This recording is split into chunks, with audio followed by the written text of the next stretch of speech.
Hello students. मैं doctor Sarika Jaiswal, assistant professor, department of home science, CRD PG college, Gorakhpur से। बच्चों, आपने पिछले ई कंटेंट में ह्यूमन डेवलपमेंट की मीनिंग, डेफिनीशन और स्टेजेस के बारे में जाना था। आज के इस लेक्चर में मैं आपको various aspects of human development यानी कि मानव विकास के विभिन्न पहलू के बारे में जानकारी दूंगी।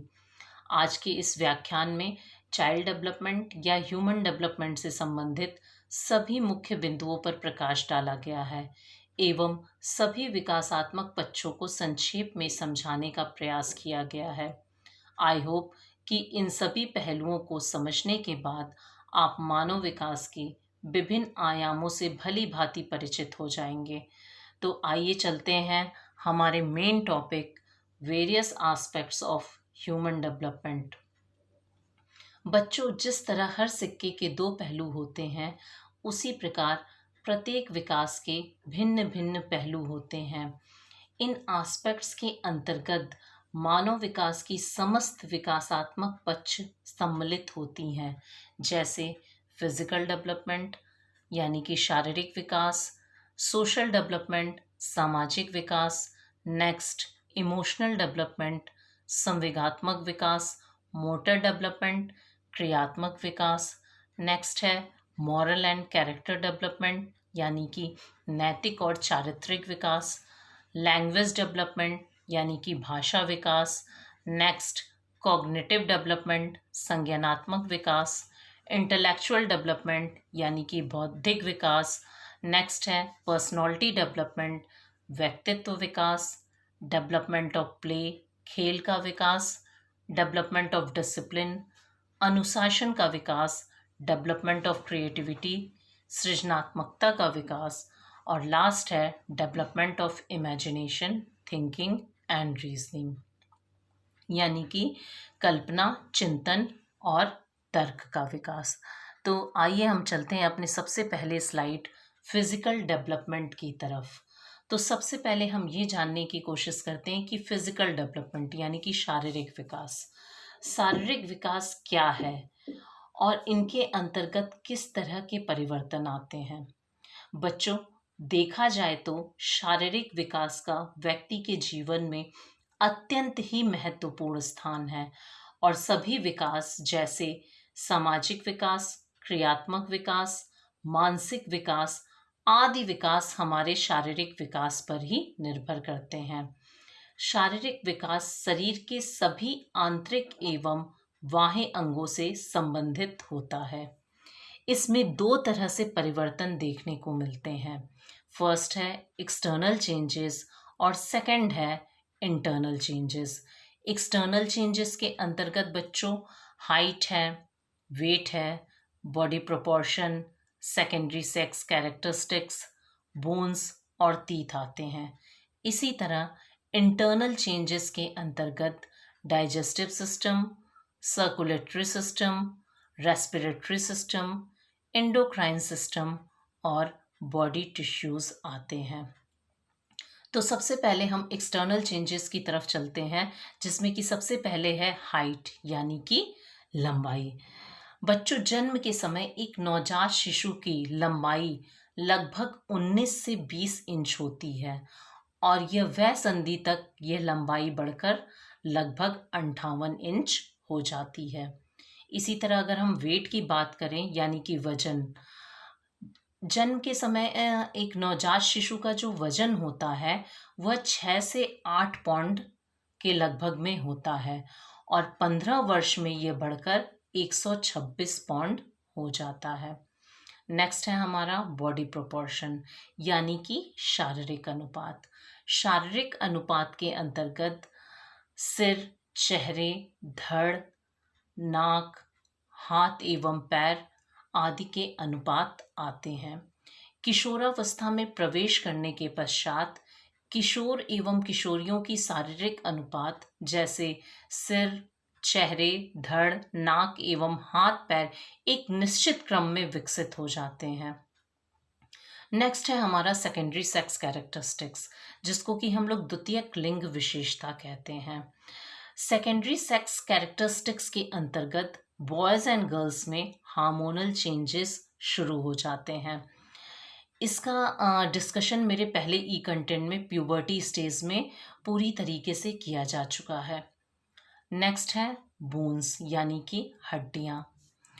बच्चों, अगर नवजात शिशु के हड्डियों की अगर हम बात करें तो नवजात शिशु की हड्डियाँ अत्यंत लचीली एवं मुलायम होती हैं क्योंकि ये कॉटिलेज की बनी होती हैं। 6 माह के पश्चात हड्डियाँ धीरे धीरे कठोर एवं सख्त होना प्रारंभ हो जाती हैं।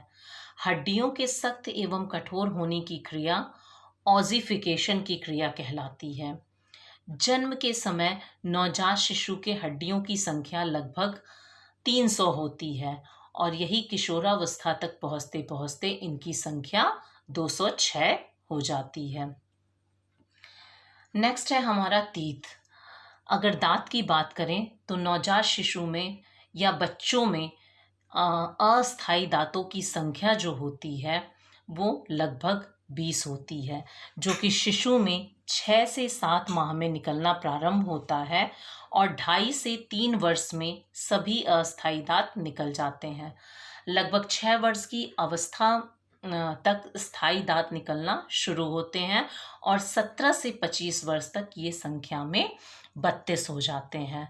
नेक्स्ट है हमारा इंटरनल चेंजेस यानी कि आंतरिक परिवर्तन। आंतरिक परिवर्तन में सबसे पहले डाइजेस्टिव सिस्टम आता है। तो डाइजेस्टिव सिस्टम की यदि बात करें तो देखा जाता है कि एक नवजात शिशु दूध के अलावा किसी भी प्रकार के भोजन को पचा नहीं सकता है, लेकिन आगे की अवस्थाओं में अग्रसर होने के पश्चात उनकी पाचन क्रिया मजबूत हो जाती है और वे आसानी से ऑयली और स्पाइसी चीज़ों को डाइजेस्ट कर लेते हैं। नेक्स्ट है हमारा सर्कुलेटरी सिस्टम, जिसको रक्त परिसंचरण तंत्र भी कहते हैं। इसमें हार्ट एवं ब्लड वेसल्स आती हैं जो कि ब्लड प्रेशर, बॉडी टेम्परेचर और पल्स रेट को दर्शाती हैं। नेक्स्ट है रेस्पिरेटरी सिस्टम, जिसे कि श्वसन तंत्र भी कहते हैं।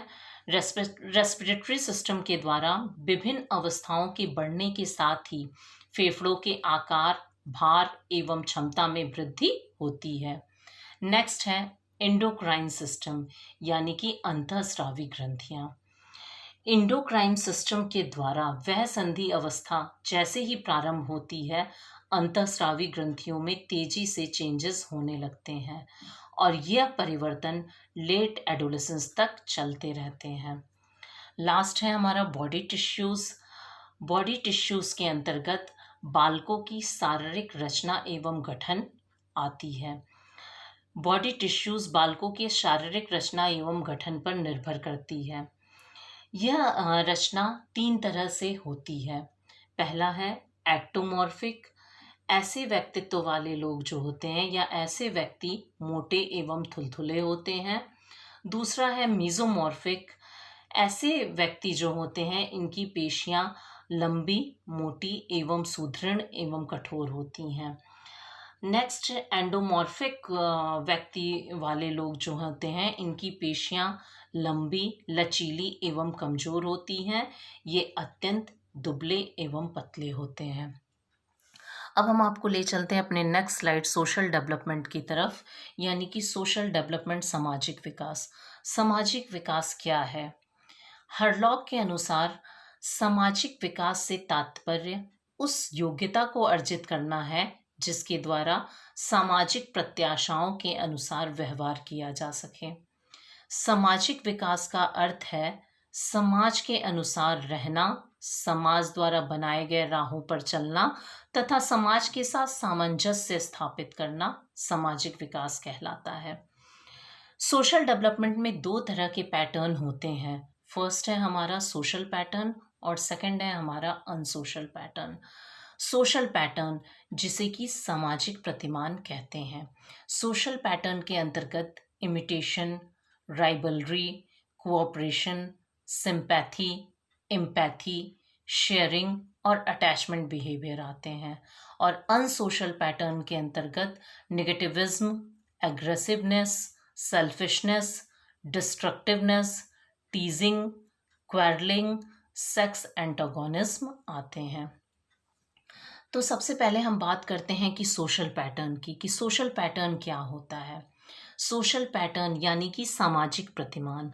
सामाजिक प्रतिमान वे होते हैं जो कि समाज में, जो व्यक्ति समाज में रहकर उनके सकारात्मक व्यवहार को सीखते हैं, यानी कि समाज में रहकर समाज के मूल्यों पे, मूल्य एवं आदर्शों पर चलते हैं, वे हमारे सामाजिक प्रतिमान के अंतर्गत आते हैं। सामाजिक प्रतिमान के अंतर्गत पहला है इमिटेशन, यानी कि अनुकरण, यानी कि समाज में रह के अच्छे लोगों को देखकर अच्छी चीज़ों का अनुकरण करना हमारा सामाजिक प्रतिमान कहलाता है। इसी तरीके से राइवलरी यानी कि कंपटीशन। कंपटीशन एक प्रकार का सोशल पैटर्न होता है, यानी कि प्रतिस्पर्धा करना। यानी कि प्रतिस्पर्धा एक तरह से सोशल पैटर्न भी होता है बच्चों, और अनसोशल पैटर्न भी होता है। यदि प्रतिस्पर्धा करते समय या कंपटीशन करते समय हम अपनी क्वालिटी से आगे बढ़ते हैं तो वो हमारा सोशल पैटर्न के अंतर्गत आता है। लेकिन वही अगर हम किसी को नुकसान पहुंचा के आगे बढ़ने का प्रयास करते हैं तो वो कंपटीशन जो है हमारा अनसोशल पैटर्न कहलाता है।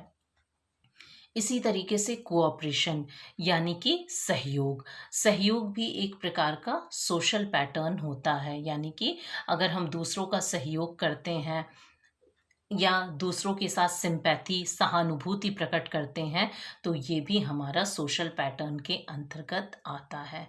नेक्स्ट है एम्पैथी, यानी कि अन्य व्यक्तियों के भावनाओं को समझने की क्षमता प्रदान करना हमारा एम्पैथी कहलाता है, जो एक प्रकार का सोशल पैटर्न है। नेक्स्ट है शेयरिंग, यानी कि समाज में रह के या हम कोई भी अपनी चीज़ें जो हैं दूसरों के साथ शेयर करते हैं, वो शेयरिंग यानी कि सोशल पैटर्न कहलाती है। नेक्स्ट है अटैचमेंट बिहेवियर, यानी कि अच्छा व्यवहार एवं लगाव रखना एक प्रकार का सोशल पैटर्न होता है। इसी तरह अनसोशल पैटर्न, यानी कि अनसोशल पैटर्न वे होते हैं जो समाज में रह के नकारात्मक व्यवहार को प्रदर्शित करते हैं, वो असामाजिक प्रतिमान कहलाते हैं। यानी कि हम कह सकते हैं कि जो व्यक्ति समाज के नियमों का उल्लंघन करते हैं एवं नकारात्मक व्यवहार अपनाते हैं, वो असामाजिक प्रतिमान के अंतर्गत आते हैं। तो सबसे पहले असामाजिक प्रतिमान के अंतर्गत आता है निगेटिविज्म, यानी कि निषेधात्मक व्यवहार करना। दूसरा है एग्रेसिवनेस, यानी कि गुस्सा करना। तीसरा है सेल्फिशनेस, यानी कि ईर्ष्यालु प्रवृत्ति रखना। नेक्स्ट है डिस्ट्रक्टिवनेस, यानी कि किसी को आघात पहुंचाना। नेक्स्ट है टीजिंग, यानी कि चिढ़ाना। नेक्स्ट है क्वेरलिंग, यानी कि झगड़ा करना। नेक्स्ट है सेक्स एंटागोनिज्म, यानी कि विपरीत लिंग के प्रति विरोधी व्यवहार करना। ये जितनी भी चीज़ें हैं हमारी अनसोशल पैटर्न के अंतर्गत आती हैं। अब हम आपको ले चलते हैं अपनी नेक्स्ट स्लाइड की तरफ, जो कि है इमोशनल डेवलपमेंट। इमोशनल डेवलपमेंट यानी कि संवेगात्मक विकास। तो आइए अब हम जानते हैं कि संवेगात्मक विकास क्या होता है या संवेग क्या होता है। संवेग का अर्थ होता है भड़क उठना, उत्तेजित होना या हिला देना। संवेग व्यक्ति की वह जटिल अवस्था है जिसकी उत्पत्ति आंतरिक, बाह्य उद्दीपकों एवं मनोवैज्ञानिक कारणों से होती है तथा इसके कारण व्यक्ति के व्यवहार, चिंतन, चेतनता, अनुभव, अनुभूति आदि में परिवर्तन हो जाते हैं। यह परिवर्तन व्यक्ति के चेहरे के हाव भाव एवं शरीर के संपूर्ण भावों के द्वारा परिलक्षित होती है। इन्हीं भावों को संवेग कहते हैं। संवेग के भी दो एस्पेक्ट्स होते हैं। फर्स्ट है पॉजिटिव इमोशन एंड सेकंड है नेगेटिव इमोशन। पॉजिटिव इमोशन यानी कि सकारात्मक संवेग।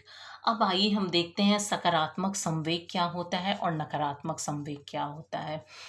बच्चों, जिस चीज़ से हमें खुशी का अनुभव होता है या जिस चीज़ को करने में हम अच्छा फ़ील करते हैं, वो हमारा सकारात्मक संवेग होता है। नेगेटिव इमोशंस वो होती हैं, यानी कि जो चीज़ करने में हमें अच्छी नहीं लगती है, जिसको हम अच्छा फ़ील नहीं करते हैं, गुड फ़ील नहीं करते हैं, वो हमारी नेगेटिव इमोशन होती है। पॉज़िटिव इमोशन, यानी कि पॉज़िटिव इमोशन के अंतर्गत है curiosity, Joy, delight, pleasure, affection, love. यानी कि हम बहुत ज़्यादा अंदर से क्यूरियस हो जाते हैं, बहुत जिज्ञासा दिखाते हैं। क्यूरियोसिटी हमारे अंदर ज़्यादा बढ़ जाती है, जिज्ञासु प्रवृत्ति के हो जाते हैं। तो ये हमारी सकारात्मक संवेग है, पॉज़िटिव इमोशन, क्योंकि ये हम अच्छा फ़ील करते हैं, इसको अच्छा फ़ील करते हैं। नेक्स्ट है हमारा जॉय, यानी कि हर्ष की अनुभूति प्राप्त करना। ये भी एक प्रकार का पॉजिटिव इमोशन है। नेक्स्ट है डिलाइट, यानी कि हम आनंद की अनुभूति प्राप्त करते हैं, वो भी हमारा पॉजिटिव इमोशन है। प्लेजर, हम बहुत ज़्यादा खुश होते हैं, ये भी एक प्रकार का पॉजिटिव इमोशन है। अफेक्शन, किसी के साथ हम स्नेह दिखाते हैं, स्नेहपूर्ण व्यवहार करते हैं, ये पॉजिटिव इमोशन के अंतर्गत आता है। लव, किसी को हम प्यार, अफेक्शन या स्नेह, इस तरीके की चीज़ों को हम दूसरों के सामने प्रदर्शित करते हैं, तो ये सब सकारात्मक संवेग के अंतर्गत आते हैं। सेकंड है हमारा नेगेटिव इमोशन, यानी कि नकारात्मक संवेग। नकारात्मक संवेग के अंतर्गत fear, anger, jealousy, anxiety, shyness, grief और सॉरो आती हैं। यानी कि हम बहुत ज़्यादा भयभीत रहते हैं या भय दिखाते हैं, गुस्सा करते हैं, एंगर यानी कि गुस्सा करते हैं, जेलस, किसी से ईर्ष्या करते हैं, एंजाइटी यानी कि चिंता करते हैं, साइनेस यानी कि शर्माते हैं, या ग्रीफ और सॉरो यानी कि बहुत ज़्यादा दुख प्रकट करते हैं। तो ऐसी स्थिति हमारे नेगेटिव इमोशंस को जन्म देती है, यानी कि नकारात्मक संवेग को जन्म देती है। अब हम अपने अगले स्लाइड की तरफ चलते हैं, मोटर डेवलपमेंट की तरफ। तो अब आइए देखते हैं कि मोटर डेवलपमेंट क्या है। मोटर डेवलपमेंट यानी कि क्रियात्मक विकास। बच्चों, क्रियात्मक विकास का सामान्य अर्थ है बालक के भीतर क्रियात्मक योग्यताओं एवं कौशलों का विकास होना। ईबी हरलॉग के अनुसार क्रियात्मक विकास से तात्पर्य मांसपेशियों की उन गतिविधियों के नियंत्रण से है जो जन्म के समय तथा जन्म के कुछ समय बाद तक निरर्थक एवं अनिश्चित होती है। मोटर डेवलपमेंट दो प्रकार के होते हैं। पहला है ग्रॉस मोटर स्किल्स और दूसरा है fine motor skills. Gross motor skills के अंतर्गत बच्चे चलना, सीढ़ी चढ़ना एवं उतरना, तैरना, उछलना, कूदना आदि क्रियाएं आती हैं। इसी तरीके से माइनर मोटर स्किल्स के अंतर्गत पढ़ना, लिखना, पेंटिंग करना, बुनाई करना, बटन बंद करना, कैंची से किसी चीज को काटना इत्यादि क्रियाएं इसके अंतर्गत समाहित होती हैं। अब हम बात करते हैं मोटर डेवलपमेंट के पहलू की। तो मोटर डेवलपमेंट के जो एस्पेक्ट होते हैं वो तीन प्रकार के होते हैं। पहला है हैंड स्किल्स, दूसरा है लेग स्किल्स और तीसरा है आई मोटर कोऑर्डिनेशन। तो सबसे पहले हम बात करते हैं हैंड स्किल्स की, यानी कि जो क्रियाएं हम अपने हाथ के द्वारा करते हैं, यानी कि हाथ के द्वारा किए गए कौशल को हम लोग हैंड स्किल्स कहते हैं। यानी कि बच्चे जब स्वयं खाना सीख जाते हैं, सेल्फ फीडिंग यानी कि स्वयं खाना खाने लगते हैं, सेल्फ ड्रेसिंग स्वयं कपड़े पहनने लगते हैं, बाथिंग एंड कॉम्बिंग स्वयं स्नान करना सीख लेते हैं, कंघी करना सीख लेते हैं, throwing and catching ball, ball को फेंकना और पकड़ना सीख लेते हैं। नेक्स्ट है राइटिंग, यानी कि लिखना सीख लेते हैं। ब्लॉक बिल्डिंग, यानी कि अपने ब्लॉक से बिल्डिंग, डिफरेंट डिफरेंट बिल्डिंग्स को रेडी करना सीख लेते हैं। तो ये जितनी भी क्रियाएं होती हैं हमारे हाथ के द्वारा ही की जाती हैं, इसलिए ये सारी क्रियाएं हैंड स्किल्स के अंतर्गत आती हैं। इसी प्रकार से हम बात करते हैं, नेक्स्ट है हमारा लेग स्किल्स, यानी कि पैर के द्वारा किए गए कौशलों को हम लेग स्किल्स के अंतर्गत रखते हैं। जैसे कि रनिंग, दौड़ना, जंपिंग, कूदना, स्किपिंग, रस्सी कूदना, हॉपिंग, उछलना, क्लाइंबिंग, स्टेयर्स यानी कि सीढ़ी पे चढ़ना उतरना, स्विमिंग यानी कि तैरना, डांसिंग नृत्य करना। तो ये जितनी भी क्रियाएं हैं, चाहे रनिंग है, जंपिंग है, स्किपिंग है, हॉपिंग है, क्लाइंबिंग स्टेयर्स है, स्विमिंग है, डांसिंग है, ये सब क्रियाएं हमारे पैर के कौशल के द्वारा होती हैं। और ये सभी क्रियाएं जो होती हैं वो लेग स्किल्स कहलाती हैं। अब नेक्स्ट हम बात करते हैं थर्ड एस्पेक्ट की तरफ, मोटर डेवलपमेंट के थर्ड एस्पेक्ट की, जो कि है आई मोटर कोऑर्डिनेशन। यानी कि दोनों आँखों के मध्य समन्वय स्थापित करके जो क्रिया को हम करते हैं वो हमारी आई मोटर कोऑर्डिनेशन कहलाती है। यानी कि कैची कटिंग बाय सिजर, यानी कि कैंची से अगर हम किसी चीज़ को कट करते हैं तो वो हमारी आई मोटर कोऑर्डिनेशन कहलाती है। थ्रेडिंग नीडल्स यानी कि सुई में अगर हम धागा डालते हैं तो वो हमारी आई मोटर कोऑर्डिनेशन होती है।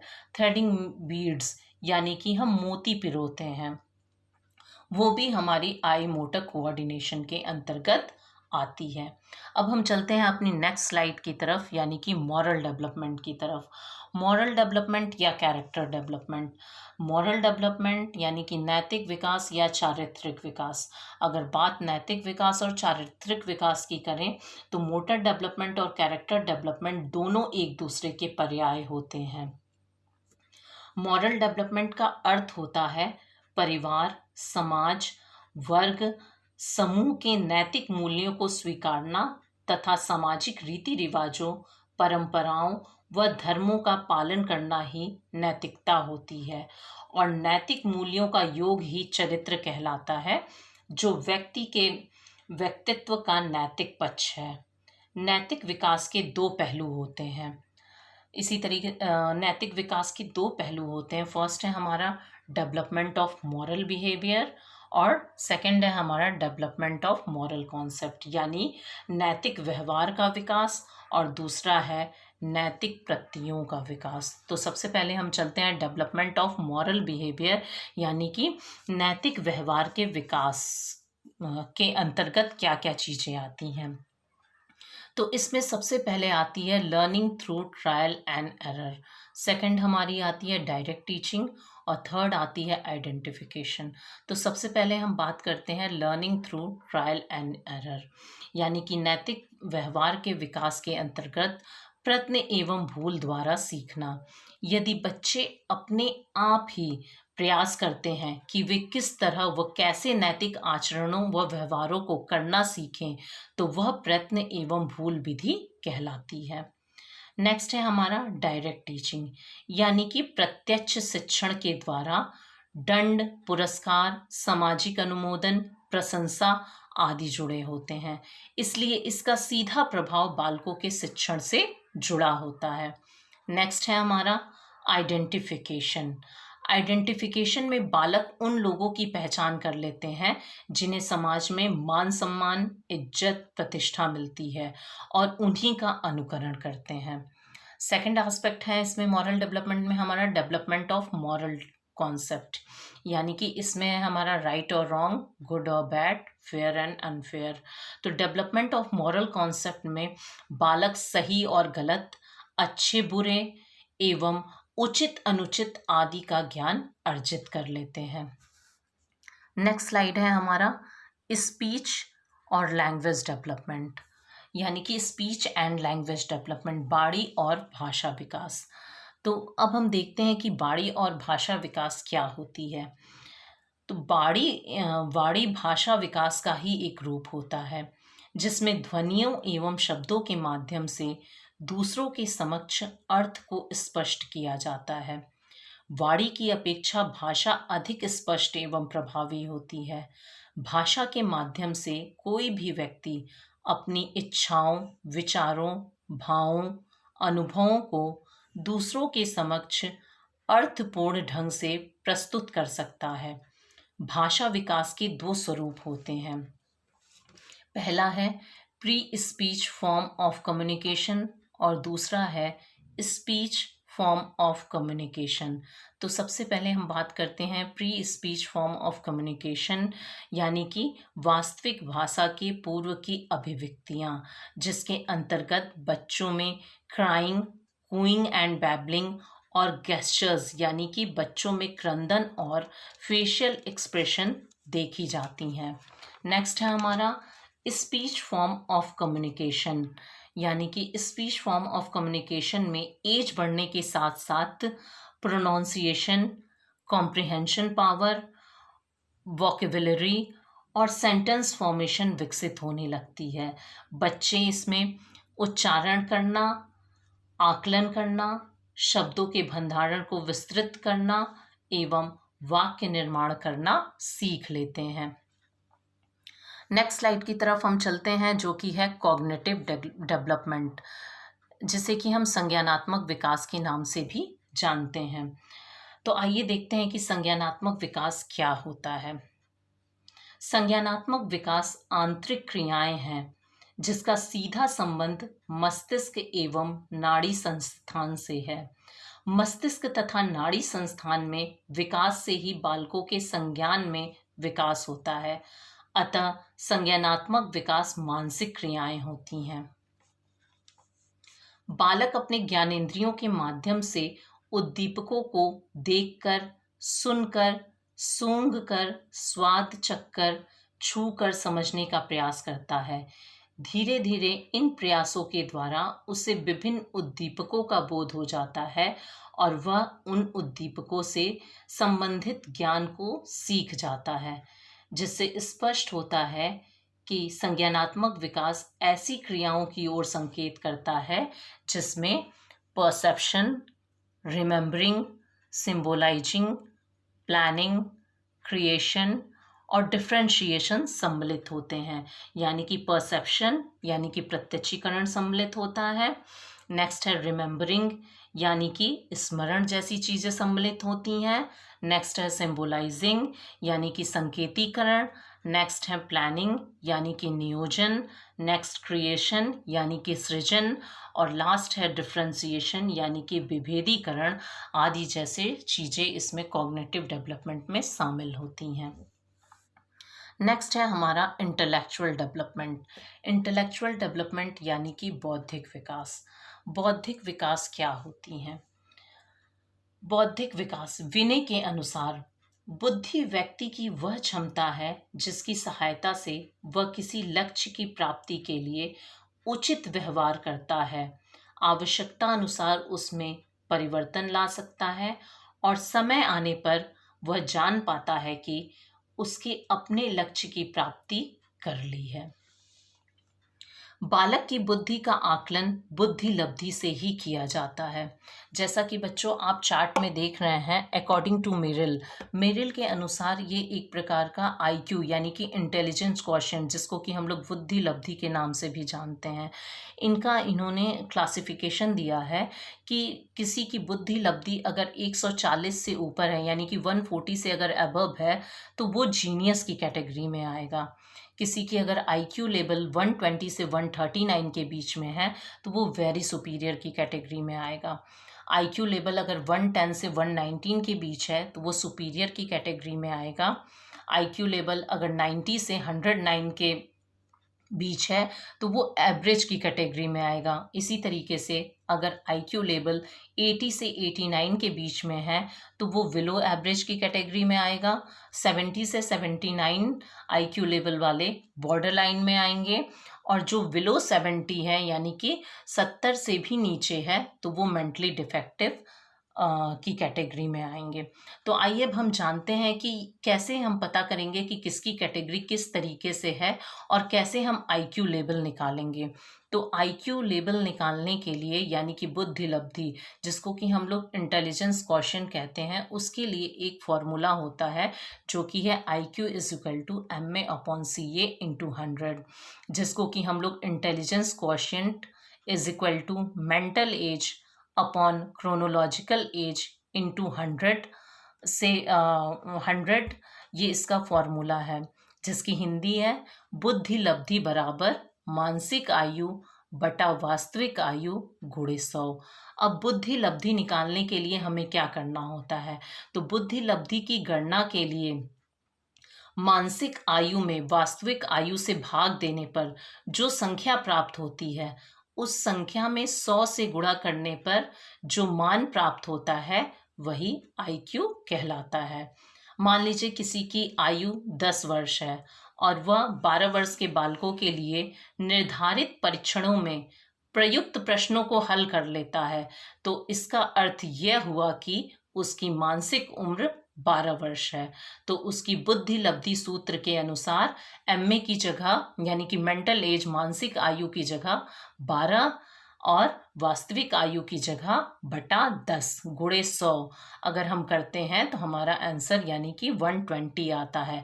अतः बालक की बुद्धि लब्धि 120 होगी, जो कि इस कैटेगरी के अनुसार 120 से 139 के बीच में बच्चा जो है वेरी सुपीरियर की कैटेगरी में आएगा। अब हम अपने नेक्स्ट स्लाइड की तरफ बढ़ते हैं, पर्सनालिटी डेवलपमेंट की तरफ, यानी कि व्यक्तित्व विकास। अब आइए देखते हैं कि व्यक्तित्व विकास क्या होता है। व्यक्तित्व विकास के अंतर्गत व्यक्ति के वे सभी आंतरिक एवं बाह्य गुण आ जाते हैं जो उसके संपूर्ण व्यवहार प्रणाली की ओर संकेत करते हैं। व्यक्तित्व विकास से संबंधित कई मनोवैज्ञानिकों ने अपने दृष्टिकोण दिए हैं, जिसमें से 2 मनोवैज्ञानिकों के वर्गीकरण के बारे में हम जानते हैं। सबसे पहला वर्गीकरण दिया है अकॉर्डिंग टू CS जंग। CS जंग के अनुसार 3 प्रकार की पर्सनालिटी डेवलपमेंट होती है। पहली है इंट्रोवर्ट पर्सनालिटी, दूसरी है एक्सट्रोवर्ट पर्सनालिटी और तीसरी है एम्बीवर्ट पर्सनालिटी। और अकॉर्डिंग टू शेल्डन यानी कि शेल्डन के अनुसार भी 3 तरह की पर्सनालिटी होती है। पहली है एंडोमॉर्फिक पर्सनालिटी, दूसरी है मीजोमॉर्फिक पर्सनालिटी और तीसरी है एक्टोमॉर्फिक पर्सनालिटी। तो सबसे पहले हम देखते हैं अकॉर्डिंग टू CS जंग के अनुसार ये 3 तरह की पर्सनालिटी किस तरीके की होती है। तो इंट्रोवर्ट पर्सनालिटी यानी कि अंतर्मुखी व्यक्तित्व। बच्चों, ऐसे व्यक्तित्व वाले लोग जो होते हैं वो बहुत ही कम बोलने वाले होते हैं, बहुत ही एकांत प्रिय होते हैं और सीधे स्वभाव वाले होते हैं, और ये अपनी भावनाओं को दूसरे के सामने प्रदर्शित करने वाले नहीं होते हैं। यानी कि ये अपनी भावनाओं को अपने तक ही सीमित रखते हैं, दूसरों के सामने अपनी भावनाओं को शेयर नहीं करते हैं। नेक्स्ट है हमारा एक्सट्रोवर्ट पर्सनालिटी यानी कि बहिर्मुखी व्यक्तित्व। ऐसे व्यक्तित्व वाले व्यक्ति जो होते हैं वे बहुत ही लोकप्रिय होते हैं, व्यवहार प्रिय होते हैं एवं चंचल स्वभाव वाले होते हैं। ये अपने विचारों को शीघ्र ही दूसरों के समक्ष प्रकट कर देते हैं। ये अपने दिल की बात कभी दिल में नहीं रखते हैं, ये तुरंत दूसरों के सामने इसको प्रदर्शित कर देते हैं या उनको बता देते हैं। नेक्स्ट पर्सनालिटी होती है एम्बीवर्ट पर्सनालिटी यानी कि उभयमुखी व्यक्तित्व। बच्चों, ऐसे व्यक्तित्व वाले व्यक्ति जो होते हैं वो इंट्रोवर्ट और एक्सट्रोवर्ट दोनों के मिक्सअप होते हैं। यानी कि इसमें दोनों व्यक्तित्व छिपा होता है, इंट्रोवर्ट भी होते हैं, एक्सट्रोवर्ट होते हैं। और ऐसे व्यक्तित्व वाले लोगों में दोनों गुणों का समावेश होता है। ये काफ़ी सोच समझकर विवेकपूर्ण निर्णय लेते हैं, यानी कि इन्हें जब जहाँ जो चीज़ बोलने की ज़रूरत होती है वो बोलते हैं और जो चीज़ छुपाने की ज़रूरत होती है वो अपने अंदर छुपा लेते हैं या समाहित कर लेते हैं। तो ये एम्बीवर्ट पर्सनालिटी होती है। अब हम बात करते हैं अकॉर्डिंग टू सेल्डन, यानी कि सेल्डन के अनुसार हमारी पर्सनालिटी डेवलपमेंट कितने प्रकार की होती है और कैसी होती है। तो सबसे पहले हम देखते हैं इसमें एंडोमॉर्फिक पर्सनालिटी के लोग कैसे होते हैं। तो ऐसे व्यक्तित्व वाले व्यक्ति जो होते हैं वो छोटे कद के एवं मोटे होते हैं। इनके शरीर में मांसपेशियों की तुलना में वसा की अधिकता होती है। इनका पाचन अंग अधिक विकसित होता है। नेक्स्ट है मीजोमॉर्फिक, यानी कि मीजोमॉर्फिक व्यक्तित्व वाले व्यक्ति जो होते हैं इनका शारीरिक गठन उत्तम प्रकार का होता है। इनकी मांसपेशियां अधिक विकसित होती हैं और इनका शरीर गठीला एवं मजबूत होता है। नेक्स्ट है हमारा एक्टोमॉर्फिक। एक्टोमॉर्फिक पर्सनालिटी वाले व्यक्ति अत्यधिक दुबले पतले एवं कमजोर होते हैं। इनकी मांसपेशियां लंबी, पतली एवं शक्तिहीन होती हैं। नेक्स्ट हम आते हैं डेवलपमेंट ऑफ प्ले की तरफ, यानी कि खेल का विकास। खेल क्या है? खेल एक ऐसी रचनात्मक प्रवृत्ति होती है जिसमें अपार खुशी एवं संतुष्टि मिलती है। खेल आनंददायक एवं रुचिकर होता है। हरलॉक के अनुसार खेल वह क्रिया है जो अंतिम परिणाम पर विचार किए बिना ही केवल आनंद प्राप्ति के लिए की जाती है। खेल के अंतर्गत सबसे पहले active play, dramatic play, constructive play और कलेक्टिव प्ले आते हैं। तो सबसे पहले हम बात करते हैं एक्टिव प्ले की। तो बच्चों, एक्टिव प्ले वो प्ले होता है, एक्टिव प्ले के अंतर्गत स्वतंत्र एवं स्वाभाविक खेल आते हैं। ऐसे खेल में किसी प्रकार का कोई प्रतिबंध नहीं होता है। सेकंड है ड्रामेटिक प्ले। ड्रामेटिक प्ले में नाटकीय खेलों को शामिल किया जाता है, जैसे किसी दूसरों के कैरेक्टर को अपने अंदर समाहित करके खेलना। थर्ड है हमारा कंस्ट्रक्टिव प्ले। कंस्ट्रक्टिव प्ले के अंतर्गत विभिन्न प्रकार की सृजनात्मकता का समावेश होता है। बच्चे अपने बुद्धि विवेक से नई चीज़ों का निर्माण करके खेलते हैं। फोर्थ है कलेक्टिव प्ले।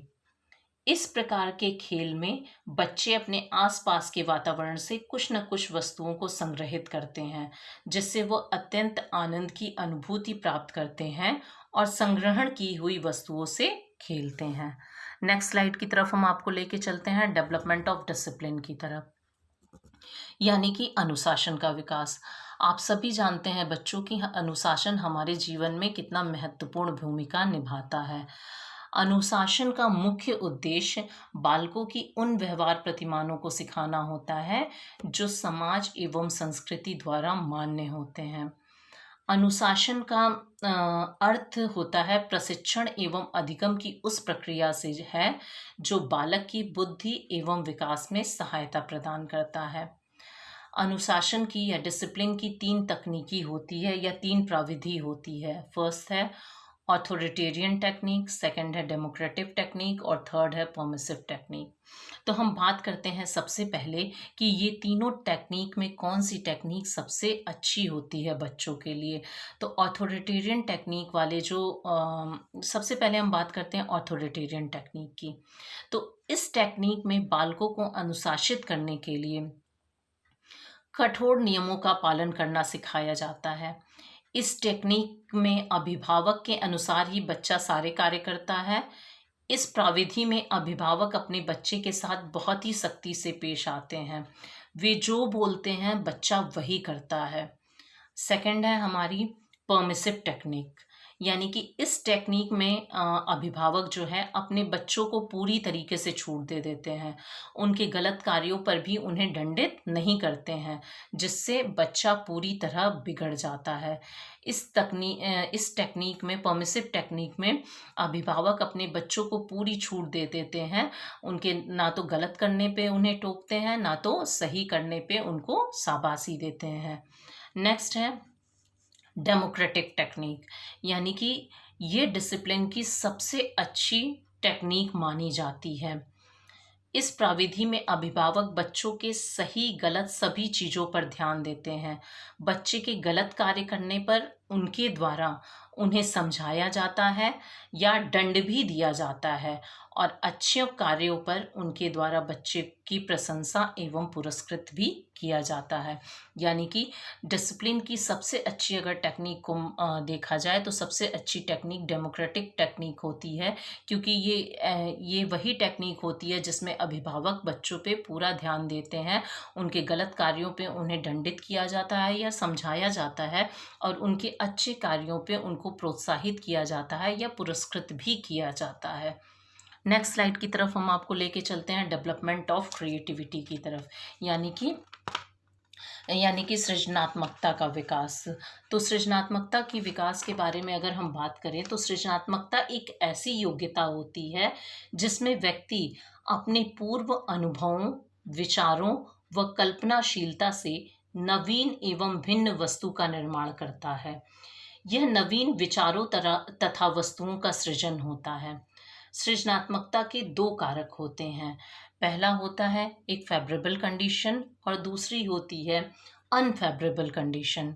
पहली कंडीशन होती है bye teaching and training, second है encouragement, next providing materials, next favorable family environment, next positive social attitude, next encouragement curiosity, और next है opportunities of acquire knowledge।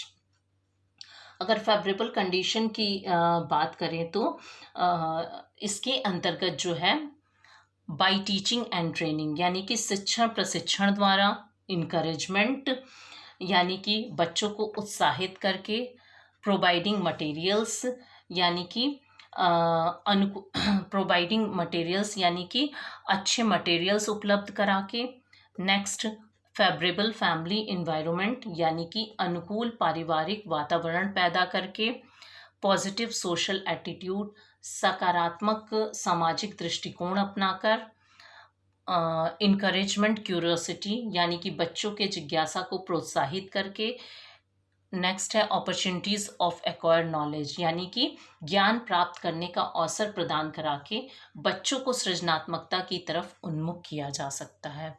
Next है हमारा अनफेवरेबल कंडीशन। अनफेवरेबल कंडीशन के अंतर्गत not giving correct answer, not encouraging imaginative power, traditional family environment और too much freedom आते हैं। यानी कि अनफेवरेबल कंडीशन यानी कि असहायक कारक। बच्चों इसमें है नॉट गिविंग करेक्ट आंसर यानी कि बच्चों के प्रश्नों का सही जवाब ना देकर। Second, not encouraging imaginative power यानी कि उनकी कल्पना शक्ति को प्रोत्साहित ना करके। थर्ड है ट्रेडिशनल फैमिली इन्वायरमेंट यानी कि जो हमारी फैमिली इन्वायरमेंट परंपरागत पारिवारिक वातावरण होता है। नेक्स्ट है हमारा टू मच फ्रीडम यानी कि बच्चों को बहुत ज़्यादा छूट देने पर बच्चों में सृजनात्मकता पूरी तरह विकसित नहीं हो पाती है, जो कि अनफेवरेबल कंडीशन को जन्म देती है। नेक्स्ट स्लाइड की तरफ हम आपको लेके चलते हैं, development of imagination, thinking and reasoning, जो कि ये हमारे एस्पेक्ट की लास्ट एस्पेक्ट है। इसमें हम सबसे पहले बात करते हैं development of imagination, thinking and reasoning यानी कि कल्पना, चिंतन और तर्क का विकास। तो इमेजिनेशन क्या चीज़ होती है?